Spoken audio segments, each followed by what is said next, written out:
अभी तो मैं मेरे हस्बैंड के सपोर्ट पर हूँ। मुझे खुद खुद के पैरों पर मुझे सेटल होना है। खुद की पर्सनालिटी बनानी है, फिर से एक नई पर्सनालिटी।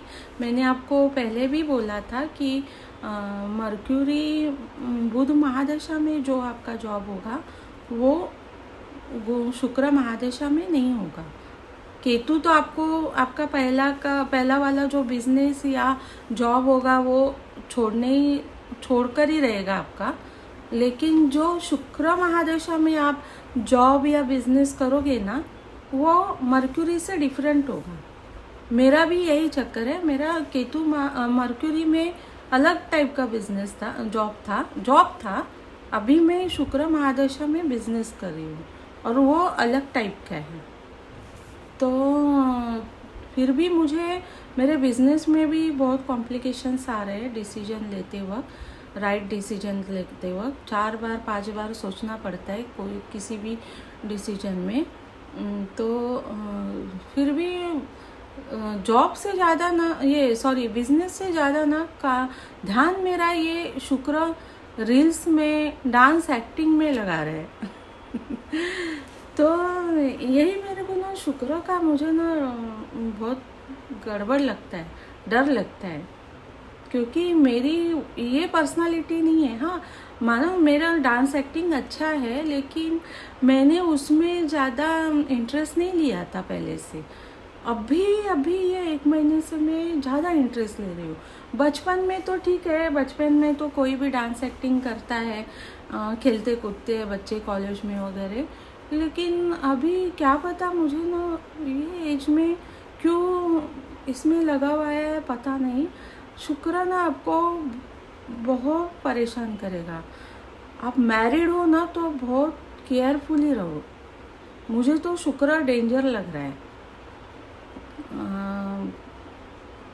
आपकी पर्सनालिटी संभाल के रहो। शुक्र मुझे ना बहुत डेंजर लग रहा है। एंजॉय करो आप लोग, लेकिन ना बहुत सोच संभल के रहो। शुक्र अच्छा नहीं है, ऐसे मुझे तो लगता है। हाँ, आपकी लाइफ अच्छी हो जाएगी, आपको सेटल हो जाएगी आपकी लाइफ, मतलब पैसा, ऐश्वर्य, धन सब कुछ मिल सकता है। लेकिन शुक्र एक रोमांटिक होता है। तो आगे तो आप देखेंगे ही क्या हो रहा है। अभी आप केतु पेशेंट है तो सोचते ही होगे मेरे रील्स से, शॉर्ट्स रील से, कि ये मैडम का दिमाग चकरा गया है क्या, ख़राब हो गया है क्या। तो ऐसा नहीं है, मेरा दिमाग चकरा नहीं गया, ख़राब भी नहीं हुआ है। ये सब मेरे साथ शुक्र छलावा कर रहा है अभी। तो शुक्र में जो भी इंसान आता है ना, वो उसकी गलती नहीं रहती है। मैं बोली ना, हर महादशा वाइज अपना स्वभाव चेंज होता है। तो शुक्र पीरियड में आपका स्वभाव ही वैसे हो जाएगा। अभी आप केतु पेशेंट जो है ना, वो जो मुझे देख रहे हैं ना, वो आपकी भी हालत वही होने वाली है। आप खुद को जेंटल मत समझो। मर्क्यूरी महादशा में या तो केतु महादशा में जो भी है देखने वाले मेरे वीडियोस, वो आप खुद को जेंटल मत समझो। जब आपकी शुक्र महादशा आएगी ना, जितने भी जेंटल लोग हो, जितने भी स्ट्रिक्ट लोग हो, जेंटल हो, अच्छे घर के हो, फिर भी आप जेंटल हो या स्ट्रिक्ट स्वभाव के हो, लेकिन शुक्र आपको परेशान करेगा ही। शुक्र आपको अपने तरीके से लेके जाएगा, समझे ना। शुक्र आपको आपका बिहेवियर चेंज करेगा, डांस, एक्टिंग, रोमांटिक मूड पे लेके ही जाएगा। सब लोग सोचेंगे भी कि ये इंसान पगला गया है क्या, पहले कैसा था और अभी कैसा बिहेवियर है इसका। लेकिन ये उसकी गलती नहीं होती है, ये शुक्र की होती है। तो शुक्र महादशा अगर यंग बच्चों को आती है तो ठीक है, उनके लिए अच्छी है। जो 15 से 15 to 35 ईयर्स तक जिसको शुक्र महादशा आती है, उनके लिए तो बहुत अच्छी है, बेटर है।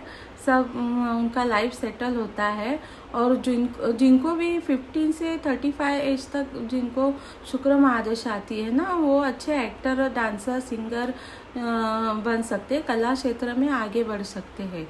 लेकिन 35 के बाद जिसको भी शुक्र महादशा आती है ना, खास करके मैरिड लोग, वो बहुत संभल के रहो, बहुत संभल के डिसीजन लेना। आप केतु, पहला आपका बैक देखो, केतु महादशा में आप कैसे थे, अपना पाँव ज़मीन पर रखना सीखो।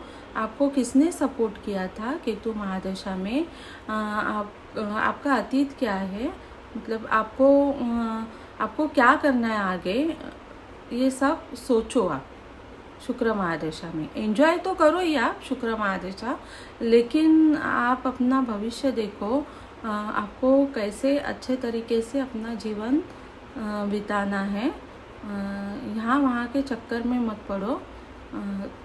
जो आपका हित में है, आपके हित में है, वही करो।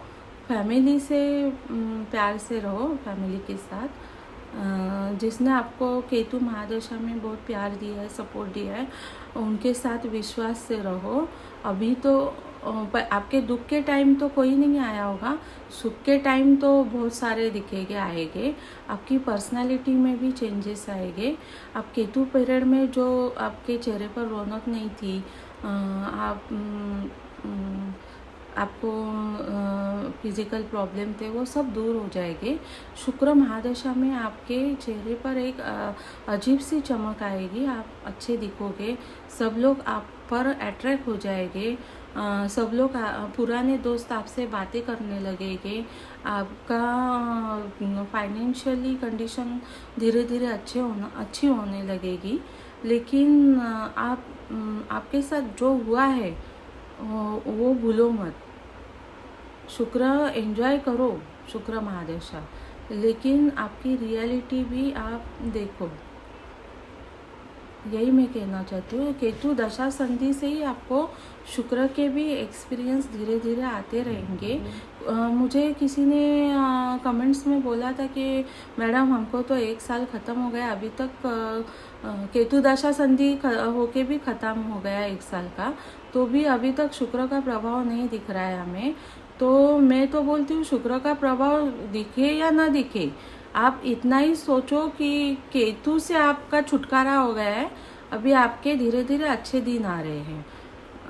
शुक्र आपको अच्छा लगता है, लेकिन शुक्र रोमांटिक मूड में लेके जाता है। जो भी शुक्र का प्रभाव भी अच्छा नहीं होता है एक तरफ से। तो बस यही आप सेटिस्फाई हो जाओ कि मेरे बुरे दिन ख़त्म हो गए हैं, अभी अच्छे दिन आ रहे। शुक्र के पीछे मत पड़ो, जो चल रहा है वैसे चलने दो। शुक्र के पीछे, वीनस के पीछे मत पड़ो कि वीनस आपको रोमांटिक मूड में लेके जाएगा, ये वो वगैरह फलाना फलाना। कि यही आप एक्सपेक्ट करो कि मेरी गाड़ी प्रॉपर पटरी पर से जाए, इतना ही आप एक्सपेक्ट करो। मैं भी वही एक्सपेक्ट करती हूँ कि बाकी कुछ नहीं, मेरी लाइफ सेट हो जाए फिर से पहले के जैसे, यही चाहती हूँ और कुछ नहीं। तो केतु दशा संधि में ना 4 महीने में मुझे भी ऐसा ही हुआ। एक तरफ से केतु ने मुझे थप्पड़ मारी, एक तरफ से शुक्र ने थप्पड़ मारी है, तो मेरा तो दिमाग ही चकरा रहा है। केतु महादशा से 8 साल बिताता है ना जो इंसान, वो शुक्र महादशा में प्रॉपर लाइफ जी सकता है, क्योंकि उन्होंने जीवन की सच्चाई देखी रहती है। तो केतु दशा संधि में यही मैं बोलना चाहती हूँ कि संभल के रहो। जो भी इम्पोर्टेंट लाइफ के डिसीजन है वो खुद से मत लेना, क्योंकि केतु दशा संधि भी बहुत कॉम्प्लिकेटेड है। केतु में जो मानसिक पीड़ा, शारीरिक पीड़ा है वो कम होने वाली है दशा संधि में। थोड़ा आपकी गाड़ी पटरी पर आ जाएगी धीरे धीरे, लेकिन कॉम्प्लिकेशन ख़त्म नहीं होगा, क्योंकि ये केतु दशा संधि मतलब केतु और शुक्र का कॉम्बो है। तो आपको बहुत छलावा दिखेगा इसमें भी। तो मुझे भी मेरे केतु महादशा में मेरे ये केतु एक सर्जरी होने वाली थी। वो अभी मैं केतु दशा संधि मेरी ख़त्म हो जाएगी ये 2-4 महीने के बाद, तो मेरी सर्जरी मैं करने वाली हूँ।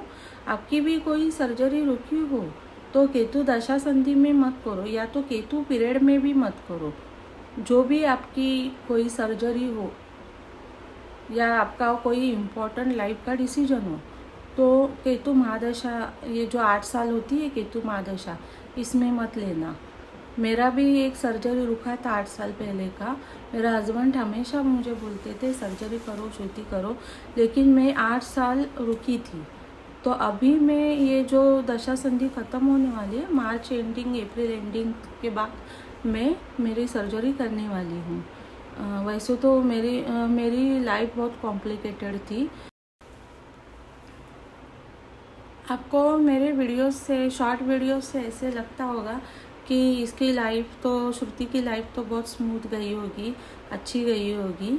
वैसे नहीं है, मेरी हाफ लाइफ बहुत ख़राब गई थी। शादी के पहले की लाइफ अच्छी नहीं थी मेरी। बहुत दुख दर्द मैंने पीड़ा से ली थी। मुझे फिज़िकली भी बहुत प्रॉब्लम्स आए थे। अभी भी मुझे फिज़िकली प्रॉब्लम्स है। मेरे फिज़िकल प्रॉब्लम्स जो है वो सुन के मेरे साथ तो अभी भी कोई शादी नहीं करता, लेकिन मेरे हस्बैंड ने किया मेरे साथ शादी और मुझे बहुत प्यार से रखा उन्होंने। वो मेरे लिए तो एक गॉडफादर ही है। मुझे छोटी बच्ची के जैसे मेरा केयर करते हैं। अब बोलते हैं ना, मैं दूर से तो आपको अच्छी दिखती हूँ, लेकिन मुझे अंदर से बहुत पीड़ाएं हैं। फिज़िकल प्रॉब्लम्स मुझे बहुत है। जैसे बोलते हैं ना, चाँद दूर से अच्छा दिखता है, लेकिन पास आए तो समझ में आता है कि उसकी रोशनी उसकी नहीं है। चाँद दूर से ही अच्छा दिखता है। हाँ, मैं रियलिटी में भी अच्छी दिखती हूँ।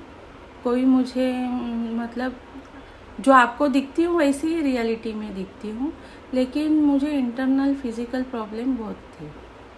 तो अभी भी मेरी एज आप काउंट करो कितनी होगी। मैं आपको एक शॉक देने वाली हूँ। आप सोचो मेरी एज कितनी होगी। मैं एक अच्छे खाए पिए घर की लड़की हूँ, वेल मेंटेन लड़की हूँ। और मैंने 16 साल की उम्र की थी जब मैं, तब से मैं जिम जाती थी। तो मेरी एज कोई ऐसे मुझे रियल में भी देख के बोल नहीं सकता कि आपकी एज इतनी है। मैं जब भी डॉक्टर के पास जाती हूँ, रिसेप्शनिस्ट मुझे मेरी एज पूछती है तो मैं मेरी ओरिजिनल एज बताती हूँ, तो वो लोग मुझे 4-5 बार फिर से पूछते। आप मतलब मैं अभी रिसेंटली 15 दिन पहले आई स्पेशलिस्ट के पास गई थी। मेरे आईज़ में भी प्रॉब्लम है। मैंने आपको बोला था केतु महादशा में, केतु महादशा के वीडियोस में मुझे क्या इंजरी हुई थी आँखों में, तो उसी लिए एक सर्जरी है मेरी, तो उसी के लिए मैं गई थी आई स्पेशलिस्ट के पास। तो रिसेप्शनिस्ट ने मुझे एज पूछी, तो मैंने मेरी रियल एज बताई। तो वो 4 बार पूछने लगी, मैडम मैंने आपको एज पूछी, आपकी एज क्या है? तो आप गेस करो, मैं अभी मेरी एज बताने वाली हूँ। मेरी एज अभी 42 है, रनिंग 42 एज है मेरी। लेकिन मैं वीडियोस में जैसे दिखती हूँ ना वैसे ही हूँ, सेम। मतलब रियलिटी में भी मुझे मतलब शौक में आते, मुंह खुला। तो शॉर्टकटली यही मैं बोलना चाहती हूँ कि केतु दशा संधि में ना सोच समझ के डिसीजन ले लो, ज़्यादा उछल कूद मत करो। बहुत कॉम्प्लिकेटेड रहती है ये दशा संधि भी। मतलब आपको केतु पीरियड में जो कुछ तकलीफ़ें आएगी मेंटली फिज़िकली वो कम हो जाएगी, लेकिन आपका ना दिमाग ज़रा हिल जाएगा, चकरा जाएगा। आप आएगा ना दशा संधि में, आपको पता चलेगा मैं क्या बोलती हूँ आपको, कि फिज़िकली मेंटली ठीक रहेंगे आप, अच्छे हो जाएंगे, कवर हो जाएंगे आप, सुधार आएगा इसमें, लेकिन आपका दिमाग थोड़ा हिलेगा क्योंकि केतु और शुक्र का कंजक्शन है, तो आपको कॉम्प्लिकेशंस बहुत आएंगे। मैं ये करूँ या वो करूँ, मैं क्या करूँ, कन्फ्यूजन होगा आपको। यही शॉर्टकटली बताना। ये तो मैंने केतु दशा संधि के बारे में मेरे विचार व्यक्त किए आपसे। तो अभी मैं आगे केतु महादशा के बारे में भी 8 साल में कैसे मेरे दिन गए केतु महादशा के, तो मुझे पीरियड टाइम मिलेगा। वैसे ही जल्द से जल्द मैं केतु महादशा के भी वीडियोस अपलोड करते जाऊंगी। ठीक है, वॉच करते रहिए। धन्यवाद।